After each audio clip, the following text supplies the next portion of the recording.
Baik, saya akan bacakan kebenaran firman Tuhan yang terambil dari Mazmur 2. Beginilah pembacaan kebenaran firman Tuhan. Mengapa rusuh bangsa-bangsa? Mengapa suku-suku bangsa mereka perkara yang sia-sia? Raja-raja dunia bersiap-siap dan para pembesar bermufakat bersama-sama melawan Tuhan dan yang diurapinya. Marilah kita memutuskan belenggu-belenggu mereka dan membuang tali-tali mereka daripada kita. Dia yang bersemayam di surga tertawa, Tuhan mengolok-olok mereka. Maka berkatalah ia kepada mereka dalam murkanya dan mengejutkan mereka dalam kehangatan amarahnya. Akulah yang telah melantik rajaku di Sion, gunungku yang kudus. Aku mau menceritakan tentang ketetapan Tuhan. Ia berkata kepadaku, anakku engkau telah kuperanakan pada hari ini. Mintalah kepadaku, maka bangsa-bangsa akan kuberikan kepadamu menjadi milik pusakamu, dan ujung bumi menjadi kepunyaanmu. Engkau akan meremukkan mereka dengan gada besi, memecahkan mereka seperti tembikar tukang periuk. Oleh sebab itu, hai raja-raja, bertindaklah bijaksana, terimalah pengajaran, hai para hakim dunia. Beribadalah kepada Tuhan dengan takut, dan ciumlah kakinya dengan gemetar, supaya ia jangan murka dan kamu binasa di jalan. Sebab mudah sekali murkanya menyala. Berbahagialah semua orang yang berlindung padanya. Amin. Demikian pembacaan firman Tuhan.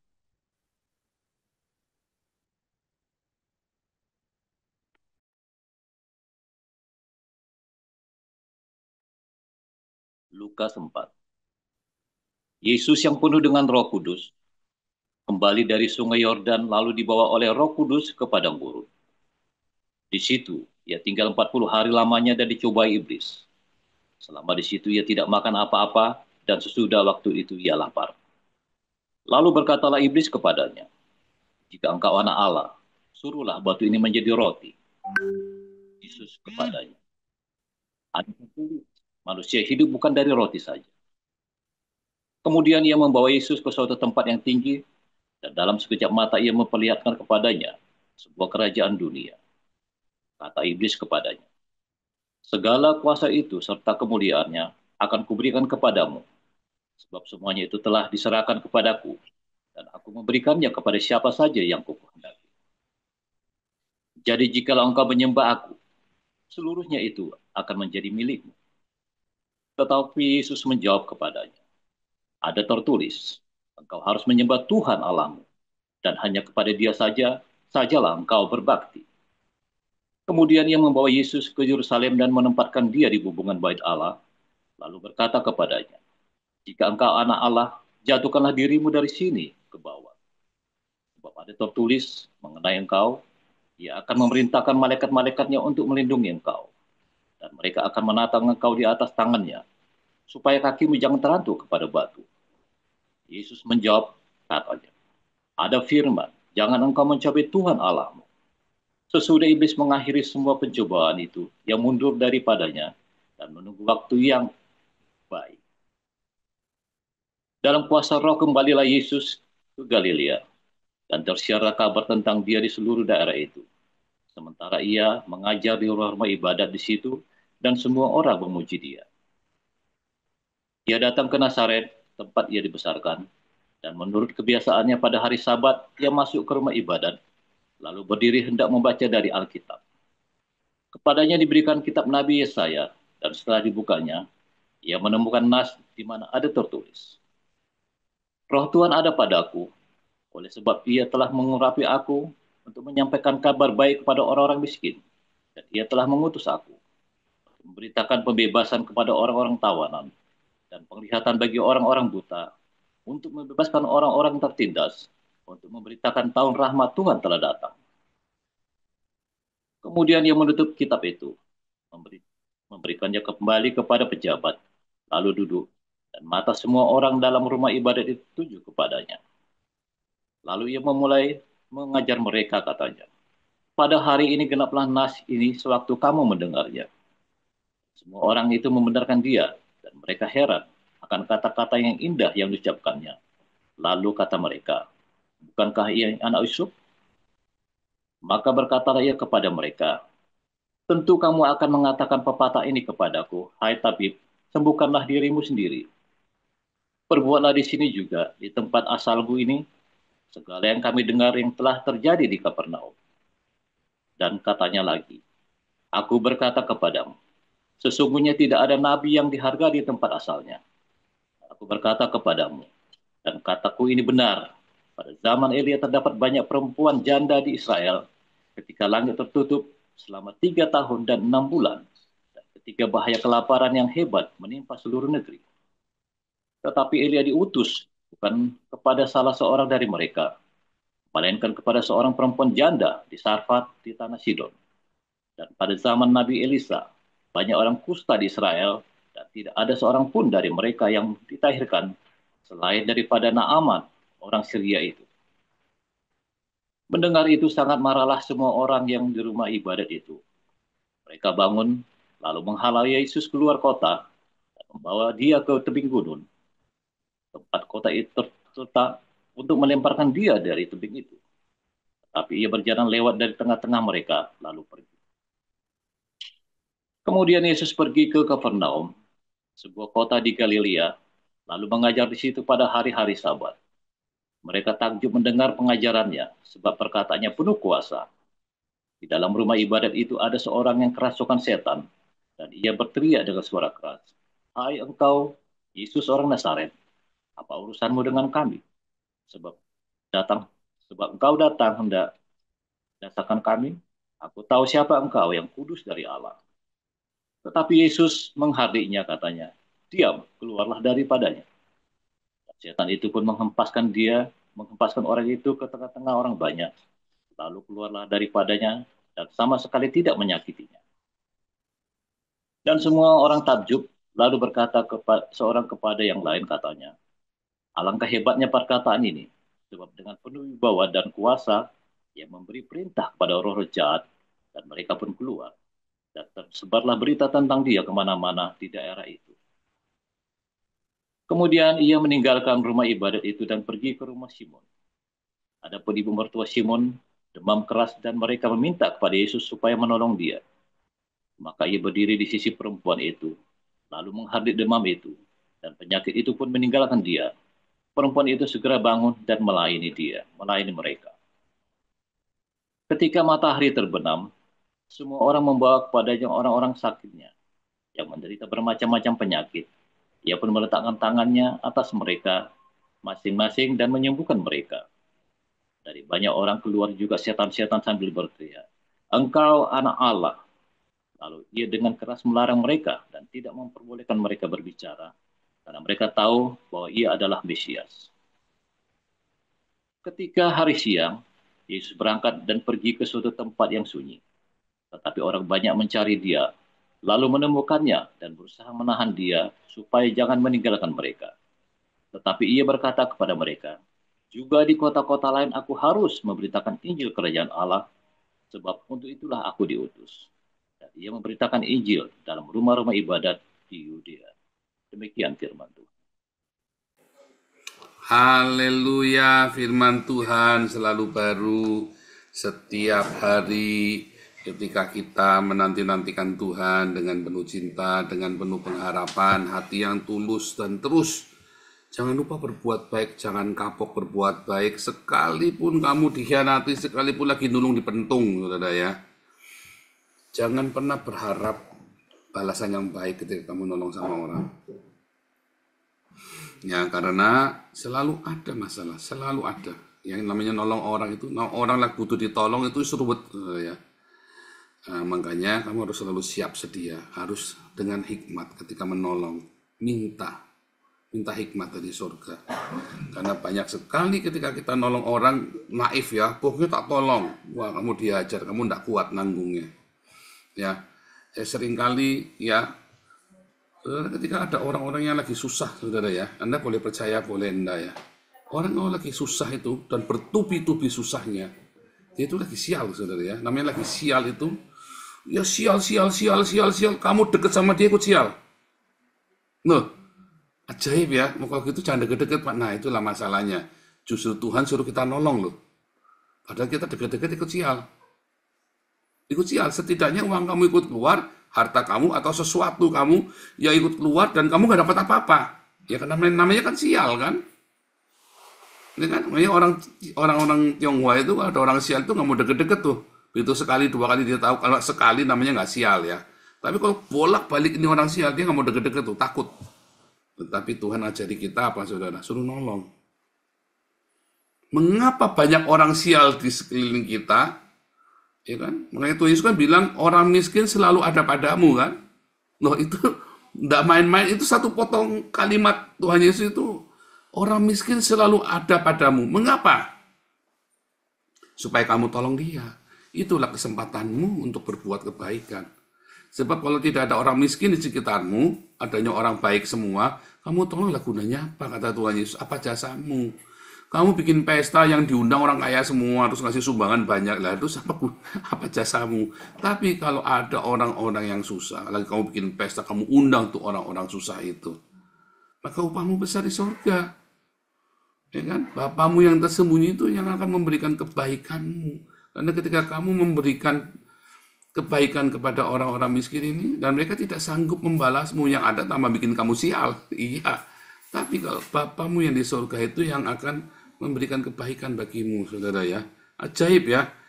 Itulah banyak paradoks ya di dalam firman Tuhan. Banyak sekali paradoks di dalam firman Tuhan. Ya, dan seringkali kita lupa dengan paradoks-paradoks itu. Ya kan? Kenapa? Kalau nolong orang, ya orang itu harus tahu diri. Tadi baru ngomong-ngomong ya. Baru ngomong-ngomong di jalan. Jemaat kita ini kan, maaf kata 80% ini orang bermasalah. Ya kan? Kebetulan tadi yang datang banyak ya. Sekitar berapa tadi si Marcel sama Peter ngitung 53 orang ya. 53 orang yang datang tadi, jemaat kita di Den Haag ya. Cuma dikit ya, iya kalau buat di Belanda itu udah banyak, sudah 53, kita tuh berdarah-darah penginjilannya kan. Kita bukan ngambilin dari jemaat gereja lain, bukan ngambilin dari jalan. Itu orang-orang kriminal, orang-orang homeless dari jalan kita pungutin satu-satu, kita injilin satu-satu. Ya kita baptis satu persatu. Ya namanya orang kriminal ya. Udah datang pun ya sisa-sisa sifat kriminal itu, dia datang kan apa, mau dengar firman Tuhan? Enggak. Dia datang mau apa? Mau makan. Ya kan? Ya selalu ada masalah. Selalu ada masalah. Dan masalahnya apa saudara? Masalahnya gereja kan gak siap. Gereja itu maunya nolong, tapi jangan jadi beban. Maunya nolong, tapi gak mau punya masalah. Padahal yang kita tolong itu orang-orang bermasalah loh. Orang-orang bermasalah. Ya saya ikut bermasalah juga gara-gara mereka. Ya kan? Gara-gara orang bermasalah ini saya jadi banyak masalah. Itu kan bukan masalahnya saya. Saya dulu pernah cerita sama kalian ya, daripada saya punya masalah, mendingan saya punya masalah mikirin masalahnya orang. Wah, itulah tanah perjanjian tuh, saudara. Itulah tanah perjanjian. Kamu tidak mikir masalahmu sendiri lagi. Kamu mikirin sesuatu untuk bagaimana aku bisa menjadi solusi bagi masalahnya orang. Kalau kamu di padang gurun, kamu mikirin badanmu sendiri aja lagi remuk. Bagaimana ngurusi orang lain? Ya kan? Tetapi ketika kamu masuk tanah perjanjian, kamu belajar berbagi hidup dengan orang-orang ini.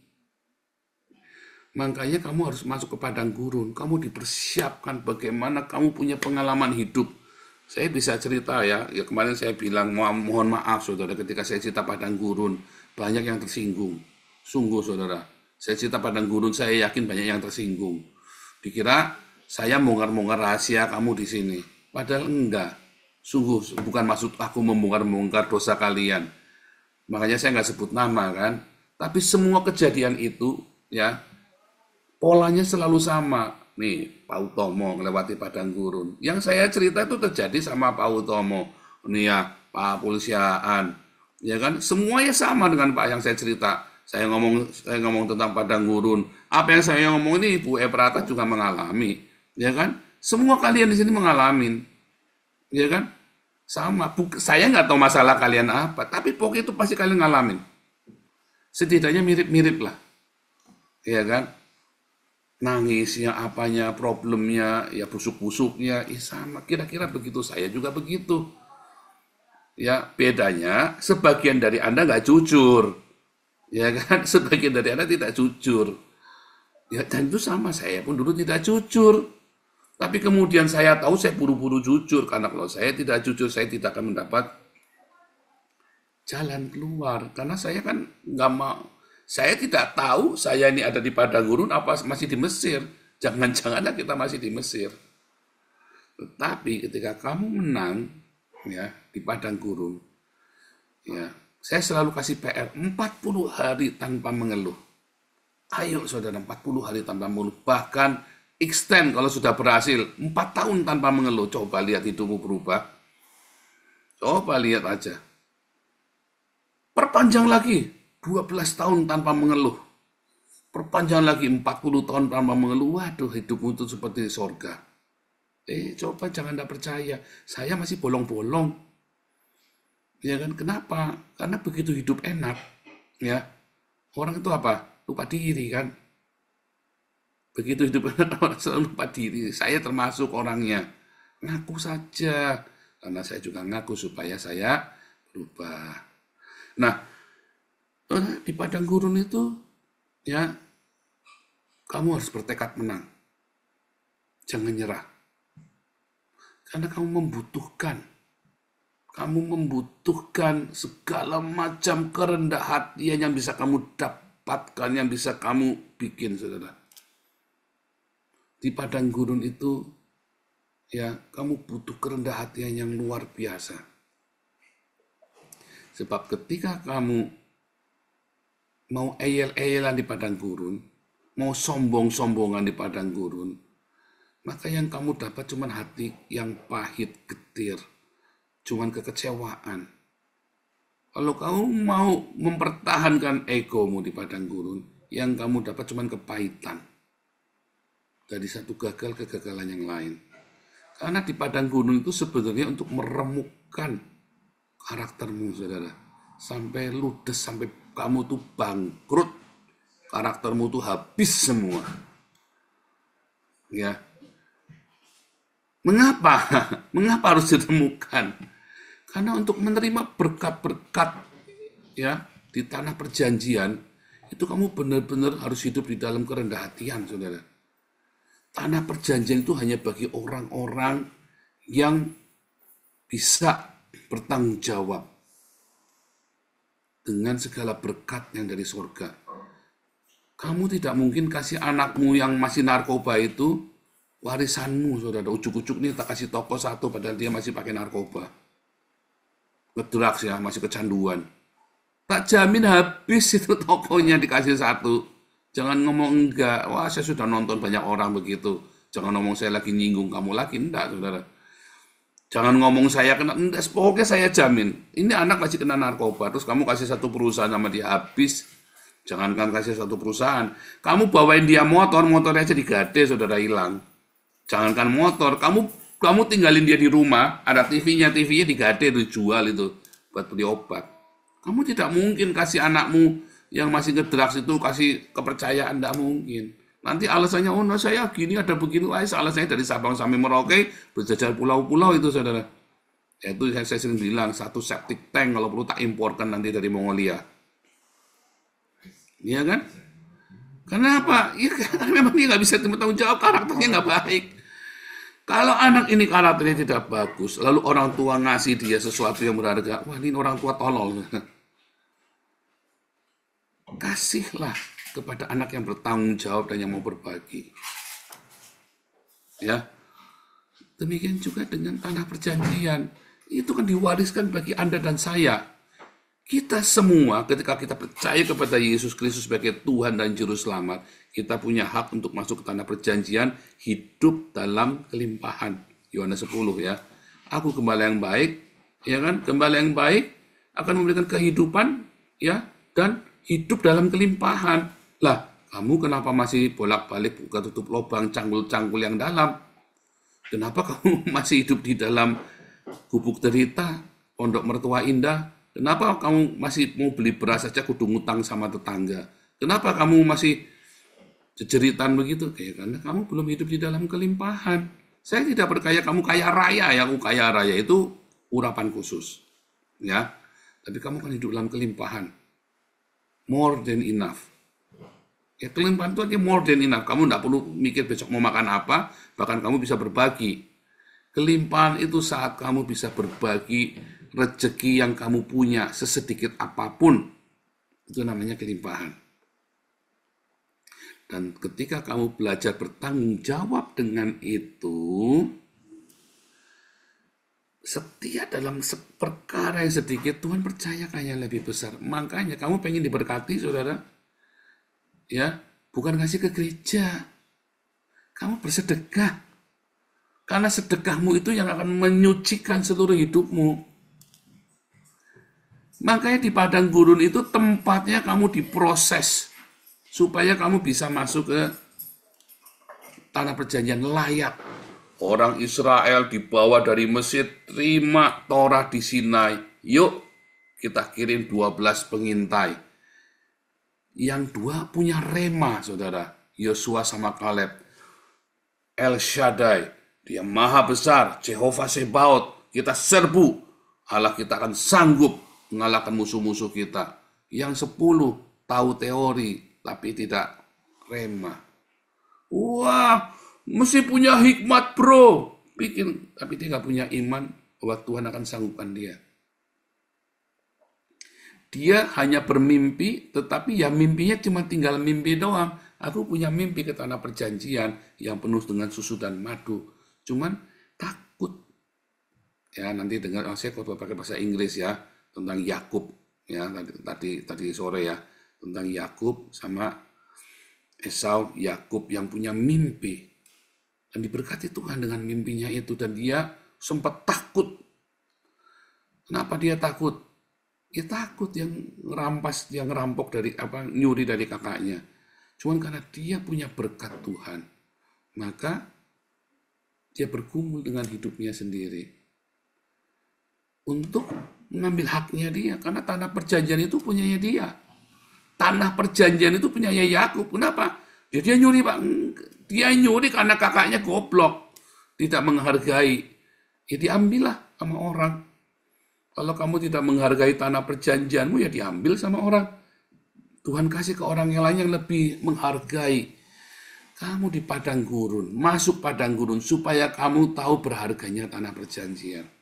Saya sering bilang sama orang Belanda di sini ya, kamu tahu nggak, Belanda ini seperti surga. Oh ya? Yang orang Belanda ini kan suka mengeluh ya. Orang Belanda itu suka mengeluh ya. Kurang ini, kurang itu, komplain ini, komplain itu. Waduh, makanya ada kata Velklagen, ya. Banyakan komplain loh. Orang Belanda itu dikit apa komplain. Dikit-dikit komplain. Apa komplain ya. Terus saya ketemu beberapa orang, kalau saya cerita, kamu tahu, oh ya? Terus saya cerita, kamu pernah tinggal di Indonesia. Seperti apa?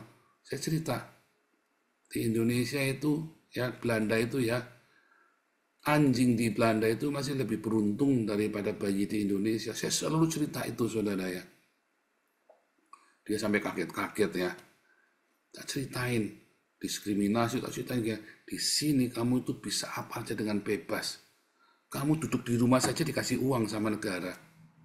Di Indonesia, kamu sudah kerja saja uangmu diambil sama negara. Kamu tidak punya kerjaan saja nggak dikasih kerjaan, malah duitmu tambah diambil lagi. Umat, saudara. Di sini kamu duduk manis, kamu dikasih uang sama negara. Yang penting kamu jangan bikin gara-gara. Kalau kamu bikin gara-gara, ya salahmu sendiri, ya kan? Ya. Nah, gereja juga nggak siap.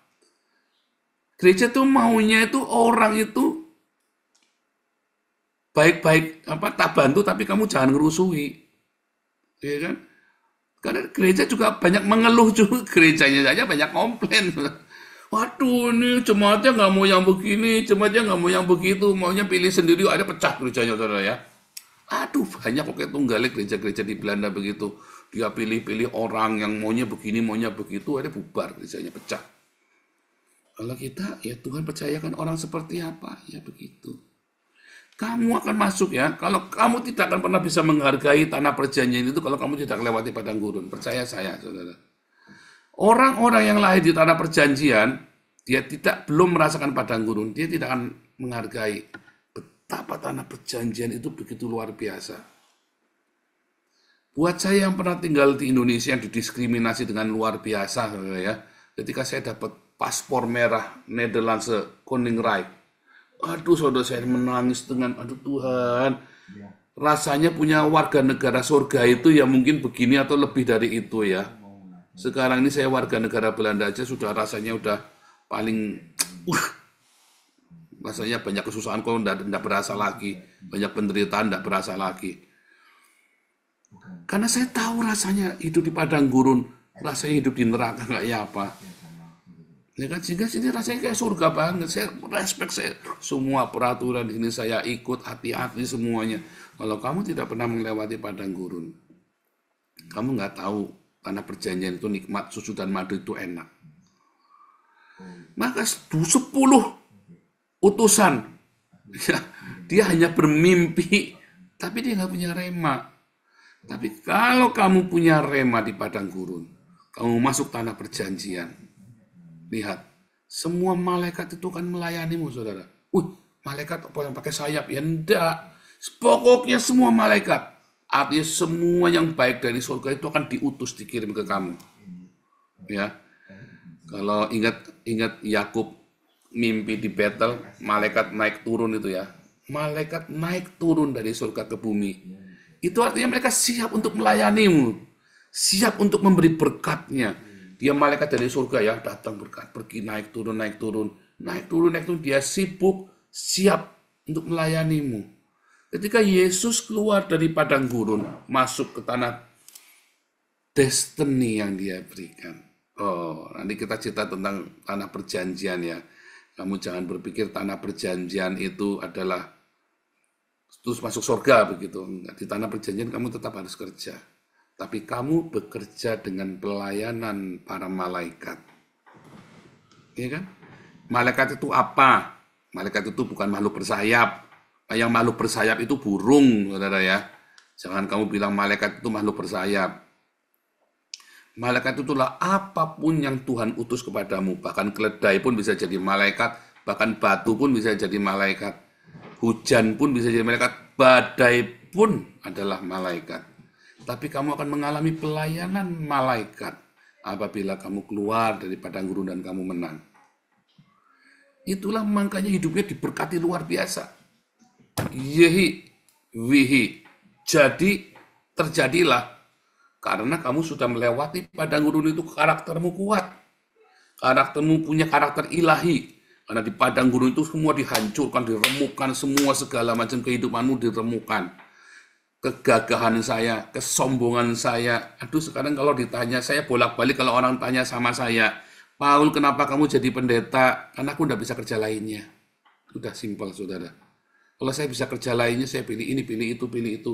Dulu saya kembali melayani Tuhan 2015. Tuhan, aku tidak mau melayani itu, aku tak kerja dulu, Tuhan.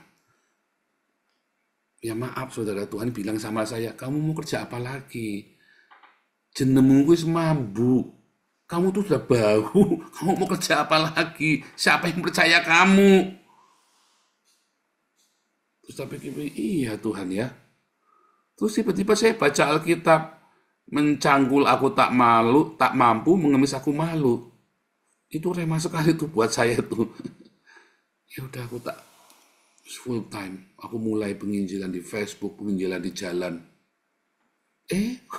Orang bisa tersungkur ya. Tersungkur ngelorok gitu ya. Tuhan ampuni aku penginjilan begitu ya. Setiap lihat orang tak bacain satu-satu. Terkopor ya. Sampai akhirnya kita baptis ratusan orang tuh ya. Selama di Indonesia itu ya, orang-orang Islam juga banyak yang datang. Ya, ngirim message di Facebook, minta dibaptis sama saya. Sampai saya ketakutan, ya bingung ya kan. Jangan, kalau saya dibunuh enggak apa-apa, kalau anak saya diapa-apain gimana? Ya ada kita difilter. Ya dulu pernah saya cerita, difilter. Mau masuk rumah saya, baru boleh masuk rumah saya kalau tak ajak makan babi, mau, saudara ya. Ada babi macam-macam, babi cabai garam, babi kecap manis, babi ngepet, segala macam. Pokoknya tak ajak makan babi dulu. Kamu kalau nggak mau makan babi, pokoknya nggak boleh masuk rumah saya. Harus syaratnya. Ya, jadi kalau kalian nggak makan babi, nggak boleh masuk rumah saya di Belanda, saudara. Kamu kudu makan babi dulu. Kamu kudu makan babi pokoknya ya. Hati-hati, kamu nggak makan babi, hati-hati, saudara. Nggak boleh masuk rumah saya pokoknya. Nanti kalau kamu mata-mata gimana, saya repot. Ya, tapi Tuhan pakai. Kenapa? Karena mengemis aku malu, mencangkul aku tak mampu. Bisa ini cuma melayani Tuhan. Makanya aku tekun. Kemarin ada godaan ya, buka kafe ya. Saya curhat, saya cerita sama dokter Ido sama pengurus ya. Kita mau bikin kafe supaya kita bisa self supply begini. Stop. Wah, saya mau jadi supir taksi barang. Kamu kan dulu janji sama Tuhan, lepaskan semua. Dulu kamu tidak kerja apa-apa, Tuhan berkati kamu pelayanan sampai sejauh ini. Sekarang kamu punya ini, punya itu, kamu tinggal minta tolong teman-teman modalin kamu. Sekarang kamu bukan kafe, kurang ajar dalam saya ngomong sendiri, kurang ajar si Paul ini. Dulu kamu kere, cuman bisa katanya kamu ngomong-ngomong, mencangkul aku tak mampu, mengemis aku malu. Sekarang mentang-mentang udah begini, terus kamu mau pilih anak pilih biayapan sana sini. Aduh Tuhan, aku ini kurang ajar sekali ya. Kamu bayangin kalau kamu punya karyawan begitu. Kamu ini orang, kamu pungut dari tempat sampah, terus kamu ajarin, kamu sekolahin, kamu didik segala macam. Ya setia sama kamu, karena ya dia dari tempat sampah. Begitu dia sudah kuat, begitu dia sudah punya kemampuan, Pak Utomo, aku tak permisi ya, aku punya pilihan lain. Ada orang nawari aku jadi manajer. Pak Utomo garuk-garuk kepala, saudara ya. Sebentar. Jenggotku bisa pindah ke kepala ini. Pak Utomo bilang begitu kan. Kan kurang ajar kan, saudara, bayangin. Diharap-harap bisa bantuin, ya kan. Tak rawat, tak sekolahin, tak didik. Begitu dia sudah punya semuanya, goodbye Pak Utomo, aku tak kerja jadi manajer di sana, di tempat lain. Nah itu kayak saya kemarin tuh, saya nyaris begitu tuh, saudara. Aduh, saudara. Tuhan ampuni saya ya, untung Pak DJ datang. Pak DJ datang, Pak Paul. Ini kalau saya tidak salah dengar, Tuhan ngomong Pak Paul tidak boleh loh kerja sekuler. Terus saya diem, saya nangis di hati ya. Pak DJ ngomong begitu, saya nangis saudara di hati ya. Pak DJ tidak tahu, saya ketawa-ketawa. Iya Pak DJ, tak doain lagi. Tapi Tuhan ajari saya ya, satu ya, kamu kudu tahu diri. Dulu Tuhan pulihkan saya sampai sebegini hebat. Buat saya sudah sebegini hebat ya. Sekarang kamu sudah begini hebat, kau udah ngajar kamu bikin kafe, mau bikin apa, terus siapa yang mau ngurusin bukunya itu belum jadi, tuh kamu udah kerjain. Terus siapa yang mau ngajar lagi, kamu udah kecapean begitu, kamu mau ngajar, mau jadi supir taksi segala macam, gagahan kamu kenapa tidak percaya bahwa Tuhan sanggup cukupkan kamu? Tuh saya pikir-pikir lagi, Tuhan ampuni aku, Tuhan aku kurang ajar sekali ya. Walaupun itu sebenarnya buat kebaikan ya, supaya saya jangan bergantung. Tetapi Tuhan ajarkan, kamu harus percaya. Kamu harus hidup dari firman Tuhan. Saudara, saya sudah melewati padang gurun, saudara. Di padang gurun itu, waktu itu, saya besok makan apa, saya nggak tahu. Saya sudah melewati itu. Lalu, kenapa sekarang saya jadi takut? Kenapa saya jadi khawatir? Terus, kenapa saya nggak fokus? Ya kan, orang ngajar ya, Sabtu aja masih kesiangan tadi, aduh, minta maaf ya, HBC 1 ya. Nah itu loh, karena kamu jelang-jelangan, sekarang kamu mampu ini, mampu itu, otakmu jelang-jelangan lagi, kreativitasmu kemana-mana, kamu tidak pegang satu, Tuhan sudah percayakan yang teguh, yang mantap sampai habis. Di padang gurun kalau kamu setia, saudara, sampai dihancurkan segala kebisaanmu. Waduh, saya udah nggak bisa apa-apa, hancur di padang gurun, sudah hancur. Makanya, begitu saya sudah hancur, saya sudah bilang, Tuhan, apapun terjadilah, mau remuk sak matimu, jadi Tuhan. Begitu saya ngucap gitu, padang gurunnya tiba-tiba selesai, saudara. Begitu saya ngucap begitu, tuh padang gurun tiba-tiba, loh, di depanku sudah tanda perjanjian. Tanpa kamu sadari, coba kamu belajar ngomong kayak saya. Tuhan, apapun terjadilah sak mati, sak karepmu, Tuhan, hancur ya hancur, pokoknya jangan lepaskan aku dari tanganmu. Begitu kamu ngomong begitu, tuh, mungkin berapa hari kemudian tiba-tiba kamu udah nyampe tuh di tanah perjanjian tuh. Loh, udah di situ. Ya, satu, itu doa yang paling Tuhan sukai menurut saya. Selama saya berdoa, segala macam doa yang saya panjatkan, nampaknya Tuhan paling senang ketika saya ngomong itu tuh tadi, saudara. Apapun Tuhan terjadilah sak makarep mati remuk, nek perlu setengah mati setengah hidup sekarepmu Tuhan. Yang penting jangan lepaskan aku dari tanganmu. Jadi saudara, tiba-tiba sampai di tanah perjanjian. Tiba-tiba ada pelayanan para malaikat. Pelayanan para malaikat, yehi wihi, terjadi dan terjadilah. Kalau saya ngomong bara kedabar, bara terjadilah. Sesuai dengan perkataan, sesuai dafarku ya. Bara kedafar, abrakadabra itu ya. Pernah diajarin dulu ya. Abrakadabra itu kan saya bara kedafar. Artinya kan itu sesuai bara kedafar. Terjadilah, ya terciptalah sesuai dengan apa yang aku ucapkan. Dan itulah pelayanan para malaikat di surga. Bara kedafar. Ketika kamu kerja, tiba-tiba wah saudara ya.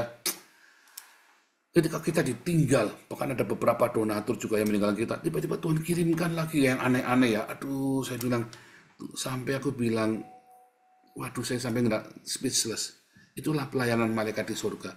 Jangan berharap sama manusia, berharap sama Tuhan. Karena yang melayanimu Pak Utomo, yang melayanimu Gregorius, Pak Apul, ya Pak Ius Katu, Bu Rasini, Bu Eprata, ya, yang melayanimu Pak Mulia adalah para malaikat di surga.